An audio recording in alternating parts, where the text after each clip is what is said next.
This is the Coin Show Podcast. A podcast about coins and coin collecting from the perspective of both dealers and collectors. Hosted by two guys with a passion for collecting and a combined experience of over 50 years in the coin industry. Here's Matt Dinger and Mike Nottleman on the Coin Show Podcast. And this is episode... What episode is it? 230. 230 of the Coin Show Podcast. I am Mike. I am Matt. Good to see you guys. It is always good to see you guys. And for your entertainment tonight, we have an editorial from me. Spicy Mike's going to make an appearance. Love it. Yeah, and we are going to do the coolest thing between me and Matt. Mm-hmm. It's always fun and highly competitive. At least it used to be. We're gonna have to fix that. Hey guys, hook me up. It's like you got your boy Mike. The people have spoken, my friend. I don't know what to tell you. Whatever. I used to have the coolest thing all the time. So, anyways, so we're gonna do that. Maybe Matt will have some wisdom to share with us. Maybe not. Nah. But first, as always, the news.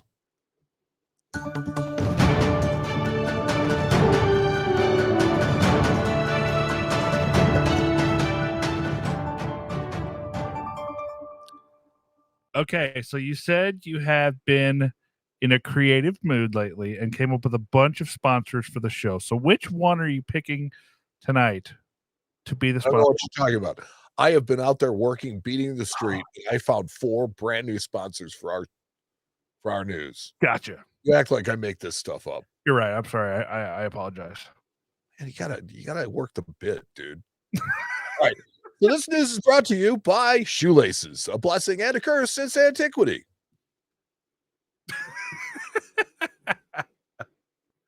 Oh, that's good. So, Matt, a huge 7-kilo gold commemorative coin from the Royal Mint has been sold. I always thought that these things were like museum pieces. This is just one of those because you can type deals, isn't it?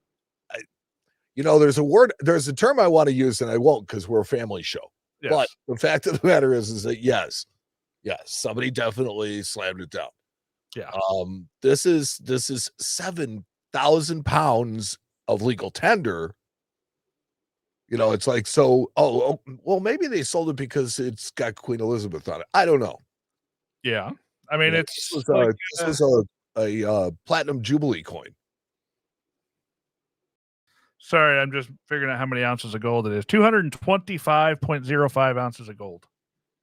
225 at 2,000 an ounce. That's $450,000. So somebody paid a very hefty premium. Excuse me. No, that's 450,000. Sorry, got lost for a second. Yeah. So it brought 660,000, which means it brought a significant premium to the gold that was just. Well, I mean, the minute. What's the minute number on it? Like probably 1, 2. Yeah. So. Yeah. So Stax Powers is proud to have represented. Yeah. No, they're proud to have taken the money, and I would have been too. The buyer's premium. Yep. Oh yeah. Canada has released the latest range of premium bullion gold and silver maple leaves. So these are commemorating both or 3 things. It's the year of the dragon. That's the lunar calendar. It's the year of the dragon.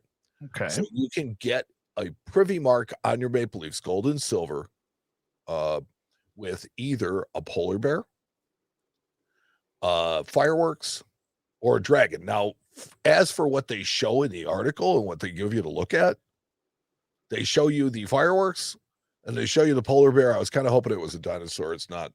They don't really show you the dragon anywhere except for the very top, and you've got to like really enlarge it to see it. It says hover to zoom, but I hover and there's no zoom, so it's not really that zoomed. Thanks. So it really doesn't give me a lot of ideas to what this coin looks like, but I do know what the other side, it's like, what it looks like. And here I think we get our first real shot of coins with His Majesty from the Commonwealth because it's definitely different than the UK portrait. So they've now, it seems like they've accented his nose rather than his ear on this particular Trying example. to draw attention away from it, it's like Maybe. accent this so that they Maybe don't. they had to do that so that the coins would strike up because it was just so deep. Yes. If I can get them to say it's big nose, I can prove them wrong. Oh, geez. So yeah, so these will be available in 1 10th-ounce gold coins, 1 ounce silver coins. The 10th-ounce gold coin, I guess, only comes with a polar bear privy mark, but the silver ones come with all three. There you go.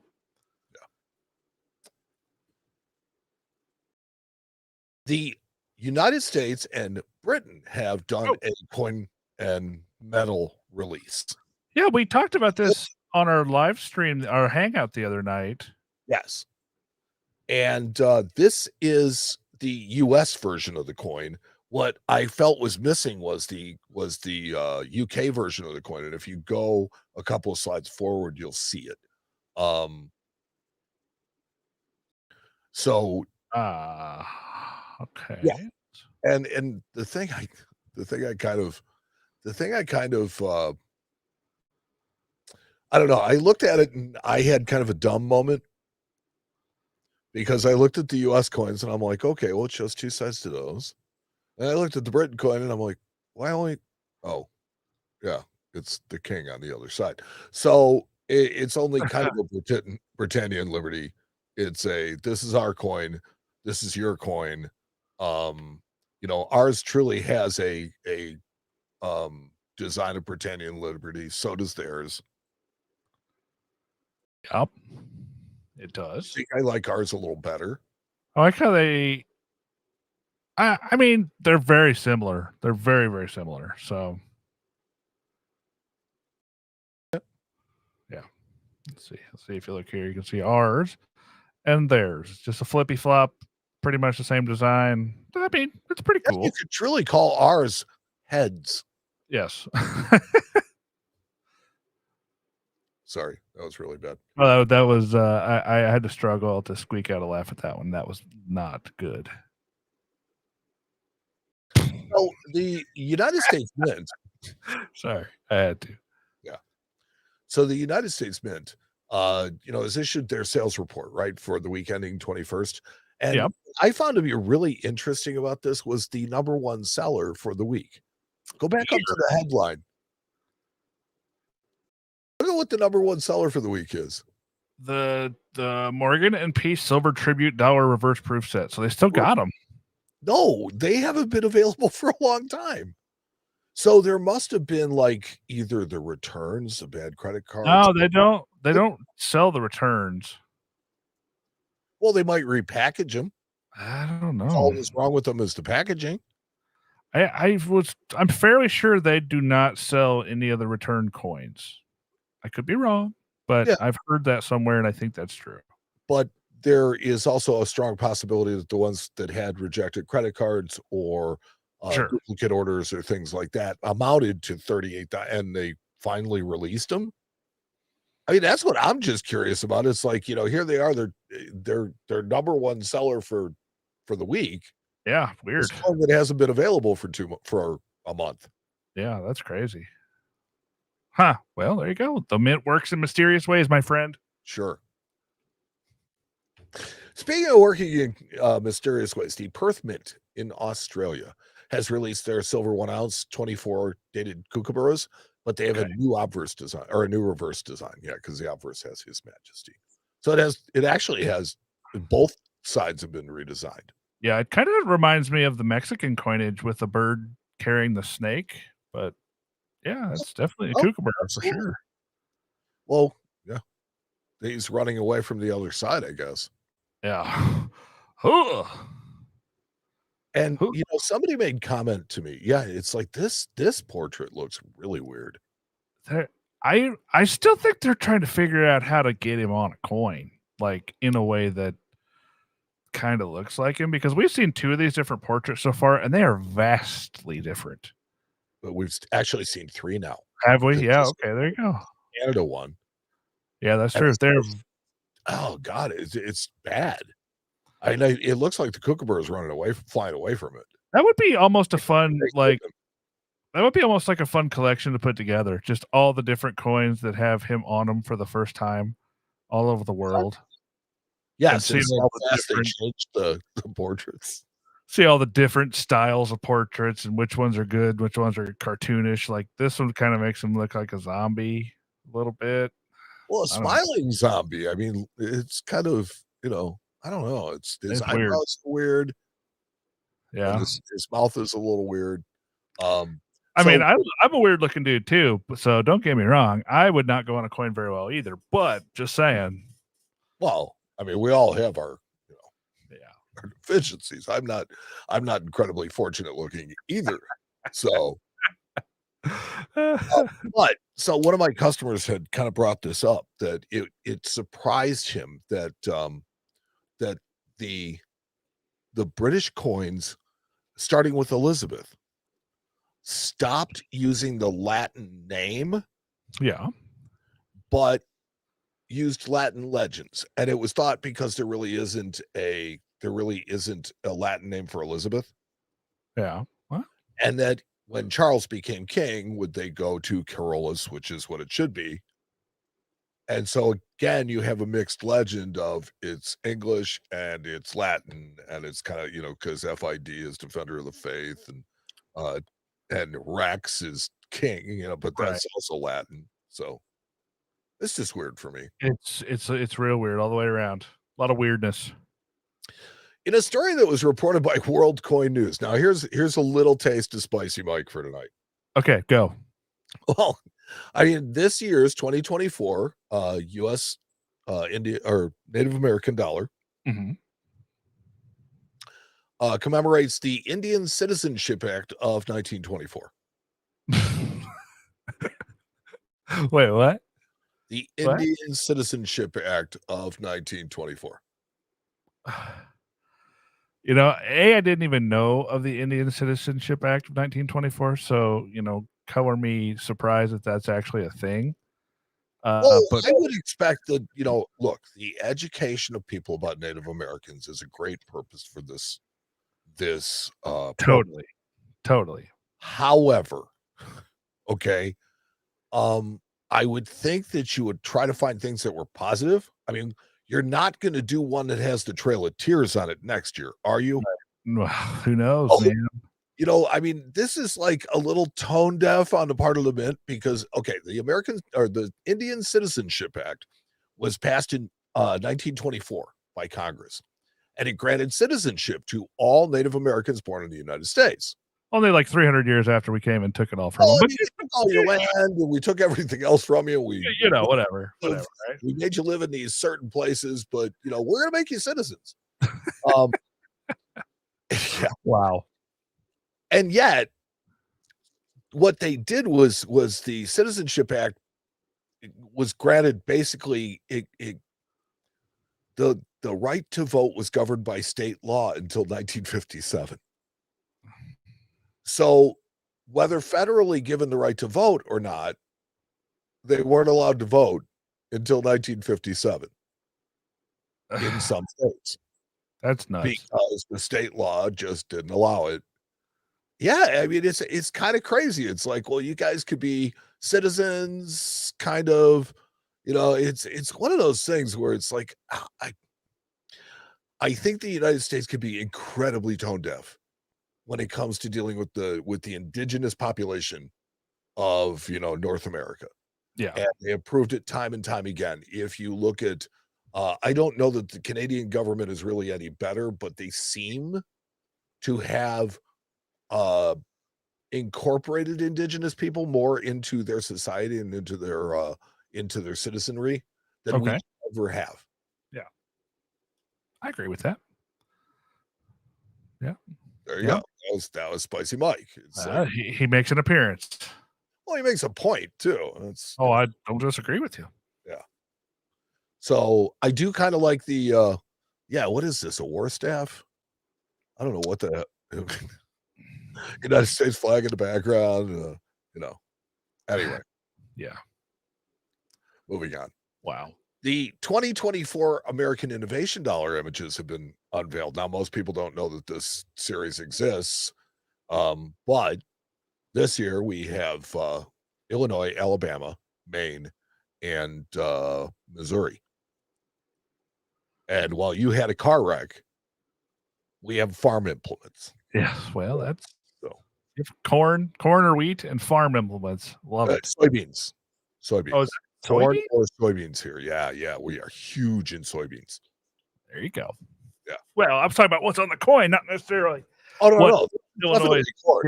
jam That's is. definitely corn. There's no question about it. Yeah. I like how the state of Maine. Yeah. No, it's State of- Go ahead. I was gonna say, I like how the state of Maine has the defibrillator. Yes, it's the direct current defibrillator. Yeah, so defibrillator is now on a U.S. coin. Awesome. Yeah. The Saturn V rocket for Alabama.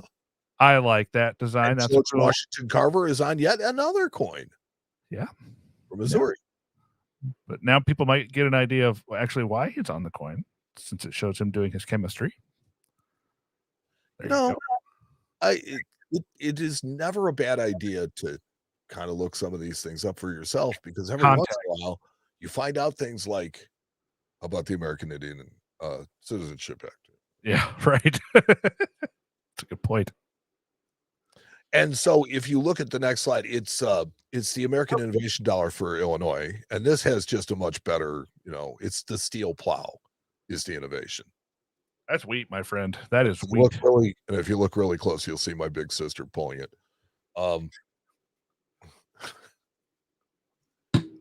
Wow. Yeah, shots fired. Holy cow. Don't call her a cow. But yeah, this is our coin, and I kind of like it. That's my shot at both Illinois and my sister. All right, so the PNG is offering a 2024 YN scholarship, and so they're going to have a competition for it. These are always great. I always like to see this stuff. I like it. PNG is going to cover airfare, tuition for one of the 2 2024 summer seminar sessions, meals, and dorms. So anybody between the ages of 13 and 22 are eligible to enter. There you go. Are excited to apply for the scholarship, but time is short. So deadline for receipt of the entries is Friday, March 29th of 2024. Entries must include the applicant's name and contact information. Entries can be sent by mail to info@pngdealers.org or by mail to the PNG executive director. You can look that one up on Google. Very good. Yeah, there are 2 separate ANA summer seminar 4-day sessions. They're going to be in June 16th through the 19th, well, I guess it is 16th to 19th and 23rd to 26th. That's what it is. For more information about the summer seminar, go to money.org. Speaking of which, 2024 ANA college scholarships are available to young collectors. Also a good thing. Good job. Jerome Walton Memorial College Scholarship.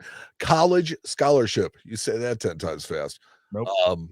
It was established in 2014 to provide a graduating high school senior who is also an ANA member with $1,000 to use at their, at whatever they choose to. So it's a nice scholarship. It helps them out with whatever they need. And this is another one that you have to apply for. So let's see, students with a full class schedule, maintain a B average throughout their higher education, can receive the $1,000 scholarship for up to 4 years. There you go. That's cool. Yeah. That's very cool. So besides holding a membership in the ANA, applicants must be a graduating high school senior, cumulative grade point average of at least 3.0. The winning students may use the scholarship at any 2 or 4-year college, university, or trade school within the United States. 2 letters of reference must be sent on the applicant's behalf, and the authors of the references may not be family members.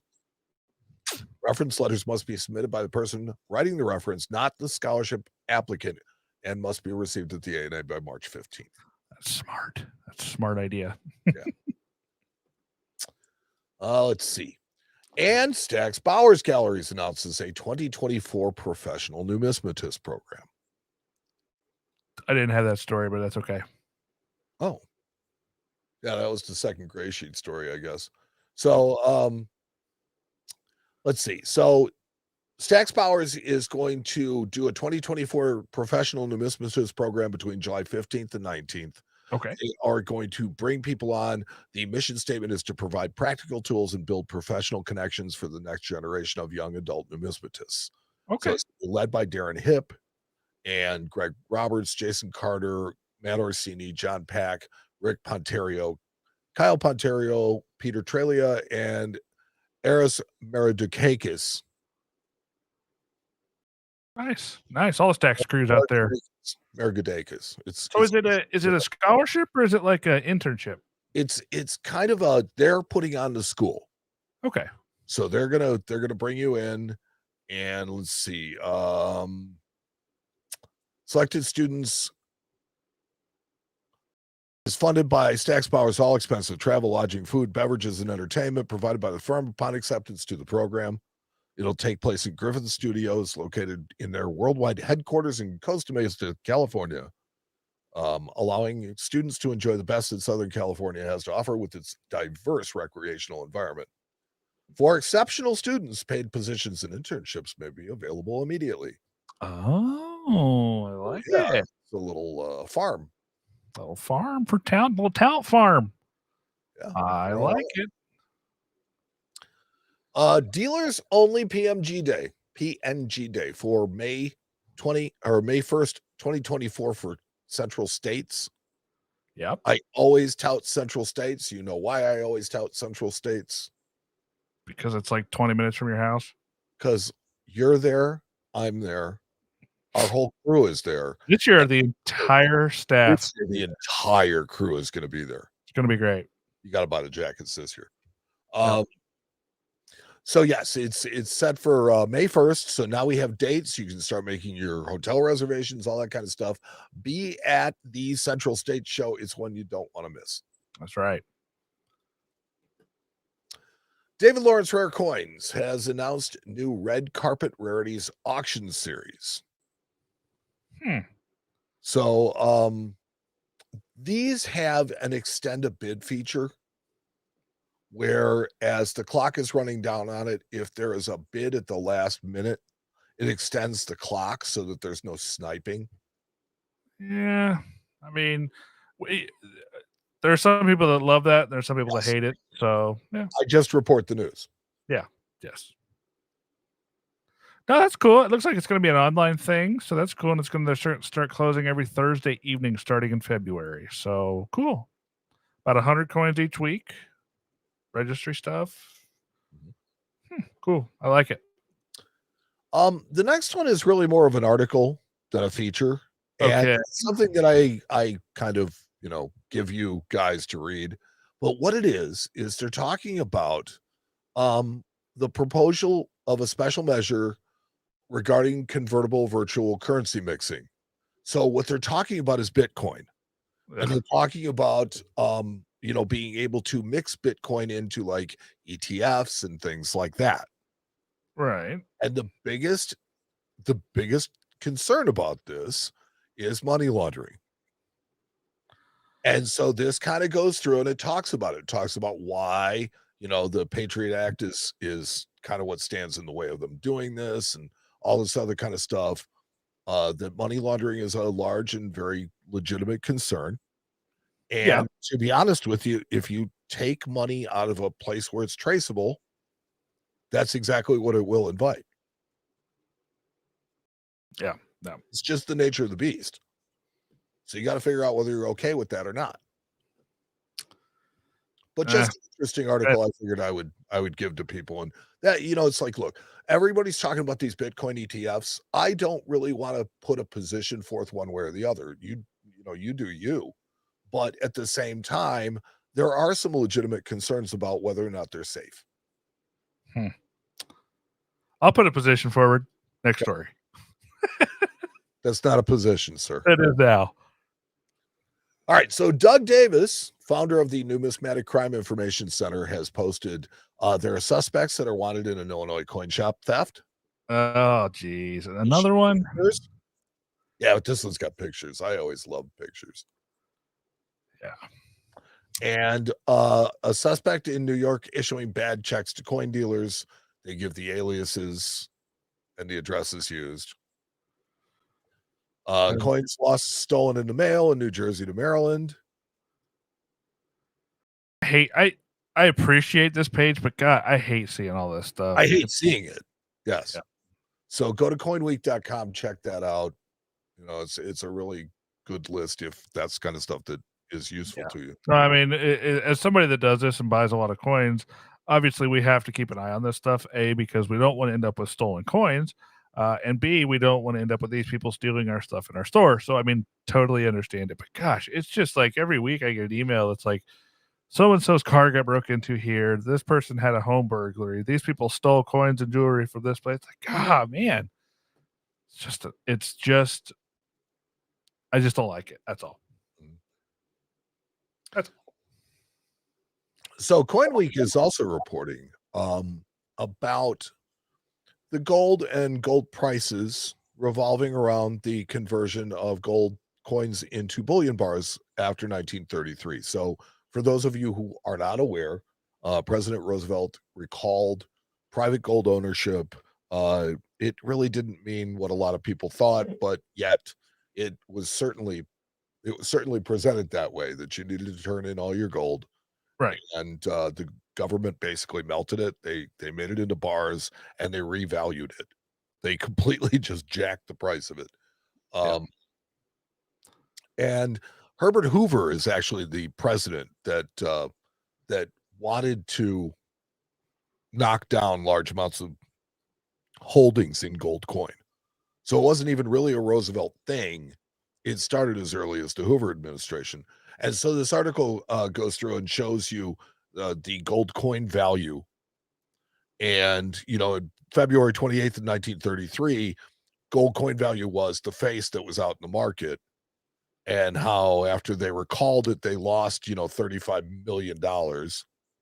But, you know, by another 30 days, they made 23 million and made 26 million and made 17 million, you know, in the next, or, you know, made another 17 million. So it bounced back pretty well. Yep. And then they use a lot of that gold later to pay places like Saudi Arabia for oil rights and so on and so forth. So, well, it was the only real international currency, and it still really is. Oh, for sure. For sure. But yeah. Cool. That's a cool story. Yeah. I mean, so they talk about the Gold Reserve Act and how Nellie Taylor Ross issued an order to mint superintendents that you're authorized to proceed with the melting of the general stocks of domestic gold coin as soon as working conditions warrant.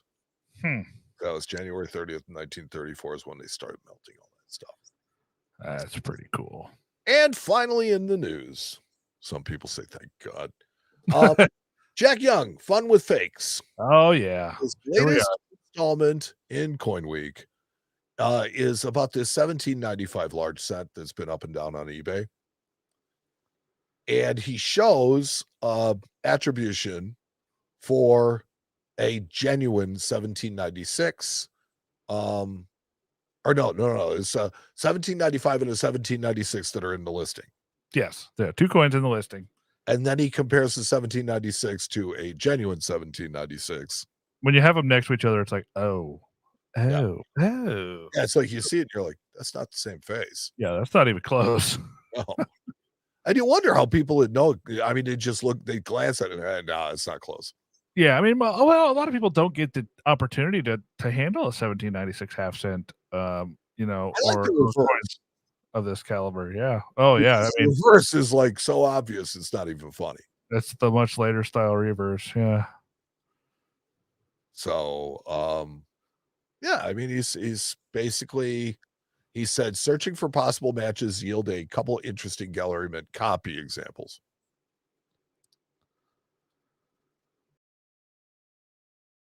Weird. So let me see here. So it's looking like they may have copied a gallery mint obverse. Yeah, and it looks like they may have taken a 1794 copy for the reverse. Weird. I don't know how he does that. He just dives, and then see, here's one that Here's this one here. This is what's scary about this stuff. We look at this stuff as like, oh, that's really easy. It's comical. But when you get down here to these, where they actually start aging them and wearing them and beating them up, that is kind of really tough. Yeah, they can get really scary that way. So, like, I look at this coin and I'm like, ugh, all day, terrible. But then you get to this one, it's like, okay, I can see where this coin right here it can fool people. So, well, fortunately, you're not going to spend a lot of money on it. No, of course not. But that's the one that's more likely to fool anybody, and it's because there's really not a lot to go on. Yeah, a lot of the diagnostics get obliterated when they wear it down and beat the heck out of them. So, although it's probably still got the cap too close to the rim or something. I mean, there's probably some easy tell. Yeah. Yes, sir. Well, cool. And that was the news. And the news tonight was brought to us by Shoelaces, of both a blessing and a curse since antiquity. Shoelaces. I like it. So I hear that you have an editorial that you want to bring to us tonight. Let's see if I can find it. Well, I sure hope you can find it. You're bringing it to us tonight. Well, I thought I was.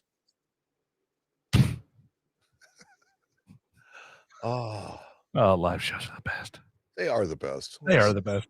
Hi, Chad. How are you guys doing tonight? Just want to stop say hi real quick. Let's do this. I'm just gonna rattle through the chat. I think actually the editorial had more to do with the Bitcoin and with the Well, we could have a Bitcoin discussion as to why I hate it, and I think that I'd love to hear what you think about it. I mean, look, I think that opinions are fine. It's what they say. They're like, I think I have a couple of different options. One, as somebody that helps run the show with you, I don't know if anybody that in our audience gives two hoots about it. They might, but I think they're here to learn about pennies and quarters and stuff. I think so. But B, there's just, I understand it. I know exactly how it works. I know how it's used. I know where it comes from. It's not that I'm making uneducated assumptions. I just don't like it. So you're talking morally? No, not necessarily morally, just on the fact that at any point tomorrow, somebody could flip a switch and it's just gone. Yeah, it's just poof. Yeah. So that's not something that can happen with physical, tangible,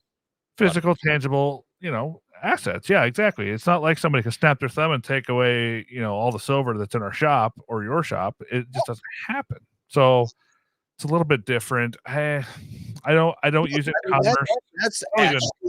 That's as deep as the conversation really needs to get. It was just a matter of, I feel kind of the same way about it. I think that I actually have a little bit darker view of it because I think that its biggest purpose is for crime and money laundering. I think those are the two things. Yeah. So why should I give two craps about it? That's a lot. I definitely have. You can't collect Bitcoin, right? Nope. You can't. There's no errors. There's no varieties. So I have no use for it. What is it? Is it the tulips? Isn't that how they equate it to the old tulip? What's the word? Man, my brain just went blank there for a second. Welcome to my world. I know it. When you get a little older, you hit that 40 number and things just start flying away. You have them in your head for a second and they're gone. But yeah, I mean, the way I look at it, it's time. If it was going to get any kind of mainstream traction, I think it would have happened already. I can't go to Walmart and spend my Bitcoin. I can't go to the gas station and fill my car up with Bitcoin. There's just not the mainstream adaptation that brings it to legitimacy, other than the dirty underworld that uses it constantly. So there you go. I like Eric Bethard's George. Was it George? No, it's Eric Bethard's. Eric, yeah. He says a really cool thing like Bitcoin is kind of like a pink Stanley Cup. It's like, now that you have it, what do you do with it? It's one of my favorite lines from The Dark Knight. Is when Joker's talking, he's like, I'm a dog chasing a car. I wouldn't know what to do with it if I caught it. It's like one of my favorite lines. It's like he's just, it's a dog chasing a car. Yeah. If you guys want to hear us talk about it, I will humor you guys, but it's just not something. So. Now, I do have a question for the people that are listening and the people that are in the chat, especially. We had a really, really nice turnout in our latest hangout.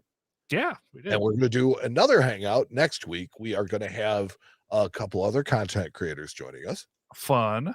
Yeah, so we're going to do that. And so my question to you is, if you were at that show, what was it that you liked about it? Because it seemed to be well attended. People really liked it. It was not at any different time than this. So we'd just really like to know what were you guys thinking of it, and how'd you like it? There you go. Yeah. You can email or post in the chat. You can post in the chat. You can, any way you can communicate with us. We'd love to know that stuff. Anything else before I push this little button here that brings us to the death match, which is our coolest thing? Let's see if anybody said anything in the chat worth commenting on. Oh, yeah, we can. Justin says we need more Spicy Mike's hot sauce. No, what we need is Matt's sweet sauce. Matt's sweet heat. Matt's sweet heat. I like that. I know a guy who can make it for you. I still have a case of some Mike's at my office. Dude, you need to eat that stuff. You ever started eating that stuff, you'd never stop. Oh, no, I do. I have a bottle in my fridge right now. Great. I love it. I have a bottle in my fridge right now. Do you know that of all that stuff, I have less than a case left? That doesn't surprise me a bit. You're an animal. I didn't eat it all. I've been giving it away too. Yeah. I give it away to people that come in or say hi. Sometimes I take it to shows with me. So there we go. Hangout was fun. Would love to do an in-person hangout at Central States. Totally will do. We will let you know. We will do that. It's just a matter of if you guys can find us. Yes. And it's not going to be a search. We'll tell you where we'll be. Central States is usually pretty easy because it's like all in that hotel there is usually the way to go. Matt is staying in the hotel, so it's way easier. Yep. We'll schedule a night to do that. I'm not quite sure what. I have to look at unfortunately, my schedule is the one that's kind of wonky because I have a lot of stuff going on usually. Sometimes I work late into the evening, and Spencer will bring his mandolin. And he will. And his woman Delin. Oh yeah, that too. Let's see. Anything else? Oh, so Arthur Valentine says it was a really good round table. Just great to have panel of experts to weigh in. All who are different are in the coin market in different levels and interests. And Jack Young said, I really enjoyed participating. Beautiful. So, it's like that kind of feedback really helps us because, that's what we're always trying to do here is we're trying to give you guys what you want. That's right. But you know what I want? I know. You want to hit that button. I want to kick your butt. Well, see, that was my line. Bring it. And now for the coolest thing to walk in this week. A competition segment between Matt and Mike to see who's had the coolest thing walk into their shops. Who'll win this episode? Let's find out. Matt? Mike? Who's got the coolest thing? Well, you know what's funny? I actually went easy on you this week. Sure you did. I had a couple of A-bombs I could have dropped, but I went ahead and just took her nice and easy on you. So we'll go ahead and pull yours up here first. And go ahead and tell us what the coolest thing is. I have an A-bomb for you. Okay. I like this one. That's okay. That's perfectly fine. So this one is, and don't go to the other side yet. This is exactly how I found this coin. Mm-hmm. And truth be told, I missed it. Well, it's easy to do if the wrong side's not facing up. Sure. Absolutely. So what this is a coin that has been struck on a die cap. A full brokerage. Sorry? It's been struck by a capped die. By a capped die. I'm sorry, not a die cap, but a capped die. So it's a full brokerage that was struck by a capped die. So what looks like what could be a vice job is the real deal. Mm-hmm. This is where coin got stuck onto the hammer die and was repeatedly mashed onto the coins that came into the chamber, and this is just one of them. Okay, so I'll visualize this for you guys so we get an idea how this guy got made. We'll take this penny here. This is our blank penny, okay? So U.S. Mint presses, we have an anvil die, which doesn't move. We have a hammer die that bangs coins. Okay, so this coin slides in, goes down, gets ready to be struck. Die comes down. Well, normally what happens is this coin pops out as a struck coin. Boop, there she goes. Well, every once in a while, what happens is this comes down, this coin gets stuck to this die and gets pulled up and is stuck here. Well, next coin comes in, this coin smashes it, flies it out, smashes it, flies it out. Now, this coin that's stuck to the die is called a die cap. And that is what caused the what we're seeing here, the stretched out mirrored image on this guy right here. So because instead of striking the obverse of the coin on this side, it was struck with the reverse of a coin rather than the die. Yep. That is exactly what happened to that. So that's pretty cool. You can't really tell what date it is because the die cap hadn't kind of spread out and started to come apart. So what happens a lot of times to those die caps is this all happens within a couple seconds, is that die cap will actually squish out and then eventually just explode and go flying off because it just gets struck so thin that it basically becomes like foil and it blows apart and then back to normal. So this is a pretty early strike. You can tell that because you can still see a lot of the reverse design. So very cool piece. Very cool piece. Now, I brought a piece. I'm going to just stick with the Mint Air theme because while that is not all of our show is about, we both do appreciate them. This is a coin that I bought the other day. This is an 1876 seated dime that is struck about 20% off center. And that in itself would be really cool. Until you look at the back of the coin, and down there at the very bottom, you can see that there are two little C's on the back of this coin. So this is an 1876 Carson City dime that is struck about 20% off center. And looking at it a little bit further, I thought, wait a minute. I see some doubling here on this United States of America. So this is actually the FS 102 double die obverse with the high C in Carson City mint mark.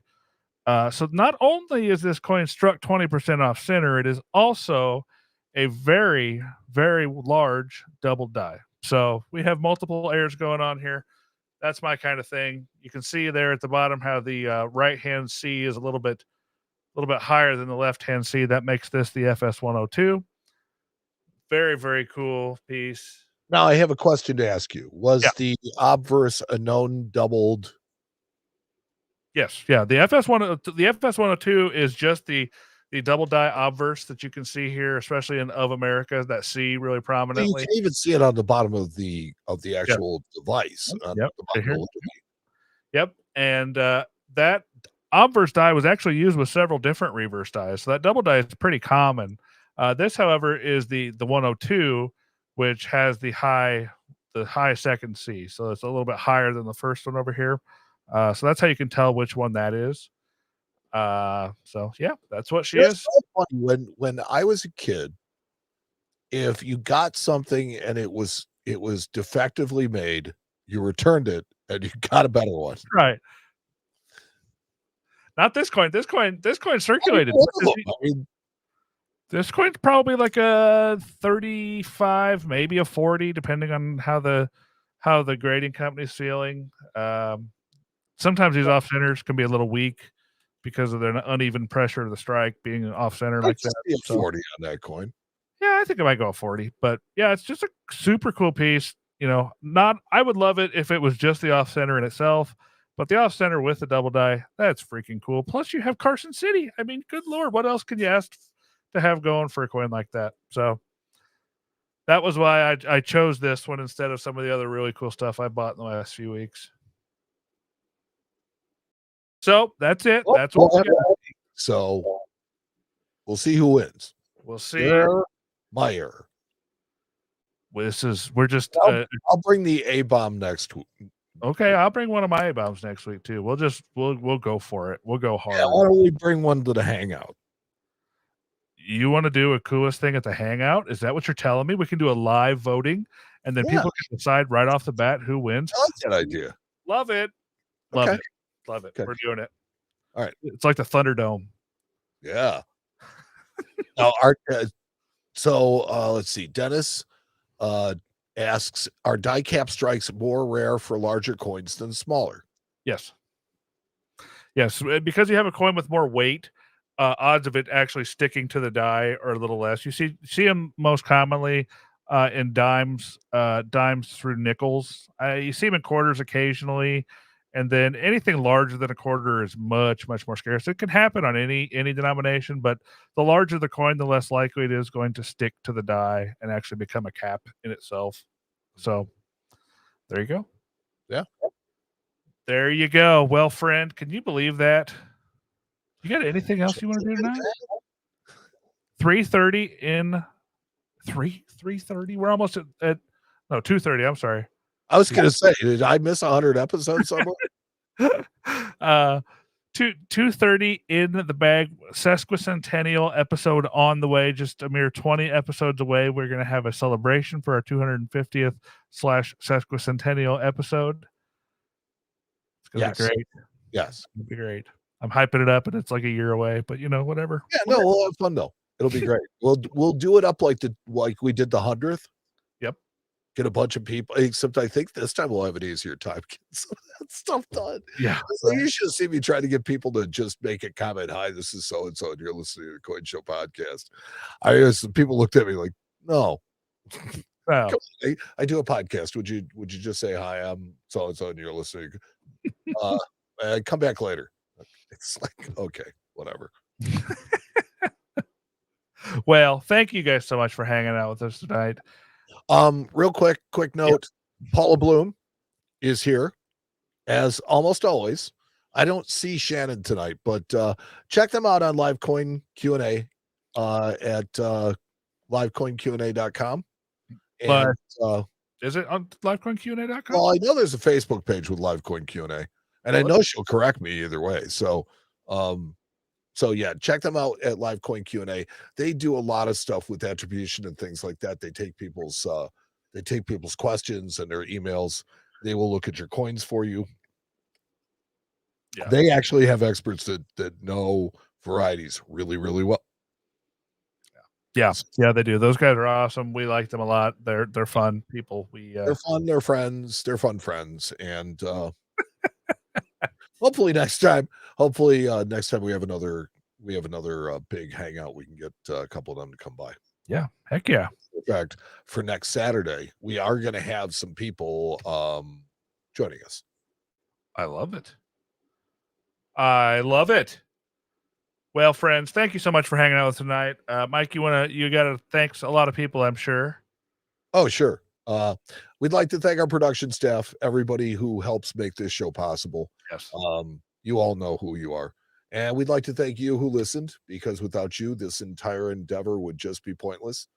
Although we'd probably still do it anyway. Check out our webpage, www.coinshowradio.com. And you can catch us on YouTube. You can catch us on Facebook. And you can catch us next week at our live hangout. If you have questions, if you have stuff that you'd like us to see, people you'd like to interact with, if you want to play a game. Yeah, we're just going to hang out and talk about coins, and it's going to be fun. Yeah, we're going to hang out, and it's more of an interactive thing. So we hope to see you there and see you then. Yeah. So for the Coin Show podcast, I'm Mike. And I'm Matt. We will talk to you on episode 231 of the Coin Show podcast.